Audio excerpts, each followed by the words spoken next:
Hi everyone, welcome on board to Helper.tv, where you get the reliable news that is tailored for you, and of course where you can actually comment and interact. I say a very big thank you to those who have taken time to subscribe to this channel, and if you're yet to subscribe, kindly tap on that subscription button and also the red bell icon so you will be notified whenever videos such as this are uploaded. A lot of people might not be privy to certain informations, and they might not understand or know the inner workings of IPOB. Now, the top echelon of IPOB, of course, every structure must have an apex, every structure must have a head, a leader, or a commander. Nnamdi Kanu is the present commander of IPOB, and he has other comrades working hand in hand with him to achieve the goal of Biafra, cutting away from a contraption that has expired. This is a new generation of young people, not those days. Now, that's not to say the people of those days did not do what they needed to do. Ojukwu did what he could do at that time. It resulted into civil war. Lives were lost. People became widows and orphans. That is in those days. That is what they could do in those days. But this is a new dispensation. Now, every member of IPOB is important to the actualization of Biafra. So, it doesn't mean that Nnamdi Kanu or the top echelon or the comrades at the top taking this fight out there are the only ones doing the job. They are not the most important people. They are also part of a bigger structure to achieve Biafra. A date has been fixed for the Biafra agenda to be discussed with the United States government. And this is attributed to Mazi Nnamdi Kanu, the leader of IPOB. Mazi Nnamdi Kanu has called on the people of the southeastern part of Nigeria, and he has said that a date has been fixed for the Biafra agenda to be discussed, and this is the time to watch the happenings in Nigeria. And attention has to be paid to every details of each step along the way of actualizing this long-term goal of breaking away. It's not just for this present generation, but for children unborn, generation yet to come. That is what the struggle is for, to make their life better so they can live much more better than what is available at the moment. He said we need to be calm because false prophets will be used to destabilize the Igbos so that Biafra might not be achieved. And that's a very important part and point here. False prophets that talk about Biafra and they prophesy about Biafra, many of them are from the same southeastern part of Nigeria. And many of them are partisans. They are people that dine and eat with politicians. In fact, right now, people have seen them as political prophets. The check that is fatter, the Ghana must go that is fatter, that is bigger, huge. You see their prophecy goes in line with that. It's like God, their God, with the letter, small letter G, has become a personality that looks at the weight of currency to determine what he wants to do for one person or the other. We've seen that being played in states and just every other place. You barely find prophets, I'm not saying you don't find them, you barely find prophets that are speaking truth to power and doing the right thing. Maybe some might be cloud chasing using Biafra. IPOB right now that is on board to achieve their own purpose and to kind of draw attention to their ministry. They might say they want to offer 3 million cows. They might say a lot of things come out from their mouth in support of IPOB somehow, but at the end of the day, you never see them speak truth to power. You never see them speak when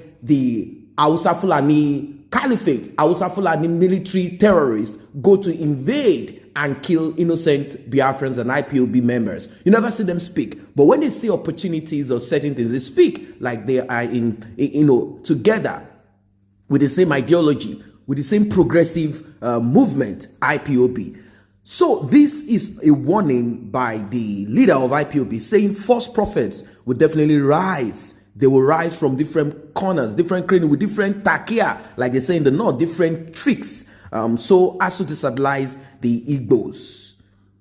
He said the world leaders have made it known to other regions in Nigeria that nothing will stop Biafra restoration, and that if they like, they should form a parallel group to fight for their regions.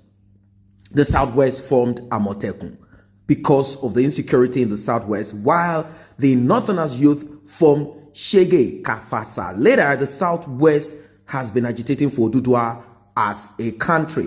And it is very important. No, there is this talk about Oduduwa, Anago, or whatever name they are going to come out with. It doesn't matter the name. The name does not matter at this point. If they are going to choose Anago, Oduduwa, Yoruba, whatever name they want to choose, it doesn't matter at this moment. The most important part at the moment is break. Because with the present structure, I do not see how corruption can be fought successfully. I do not see how people can grow. I do not see certain amenities that you can find available in a saner climb. I don't see how any of those will be provided with the structure as it is. Just see how governors still loot from the southwest to the southeast, to the middle belt, down to the northeast, down to the... Everything is just riddled. Opportunity to get into governance, into government, is to steal. That's what politics is all about. You see a governor presently looking so fed, well-fed, stomach big, face full. Everything is so fresh. Why? Because he has stolen too much. And back in those days, when you look at them, they look so dead looking. They look so dry. But all of a sudden, they get into that seat. Life changes. They spend money, give money out to their concubines. Some of them have even hidden money somewhere. They cannot even remember the house that they bought somewhere and they hid money. And the money is going to rot. With this structure, I do not see progress. So the solution is breakaway. And I'm like, Mazi Nnamdi Kanu has pointed out, Amotekun is definitely a sign that Nigeria is on the verge of total breakup. I mean, physical breakup. That's just what it is. They have decided to come in with their own security to show that this government is not desirable, to show that this government cannot protect the lives and properties, to show that the system is no longer working. That is what it is. There's nothing you can restructure in this. When a house is broken and totally destroyed, and you can pick up the stones and the gravels on the floor, and the chips are all over the place, how do you restructure such house? What you do is to take a tractor and get rid of it and build something new. That something new is Biafra. That something new is the nation called Oduduwa or Anago or Yoruba, whatever name anybody wants to come up with. That is the new structure that has to be built on a better foundation. So it went further to say, we the Igbos, we need to be united so that Biafra will first be declared before any of them come up. The world leaders supported us, and also be careful not to miss it. Nnamdi Kanu said that plans have been put in place to meet with the United States President with some members of IPOB on the 13th of March 2020 in order to discuss the new strategies to surprise Nigeria, expired Nigeria, about Biafra. Biafra is near. Let everybody come together.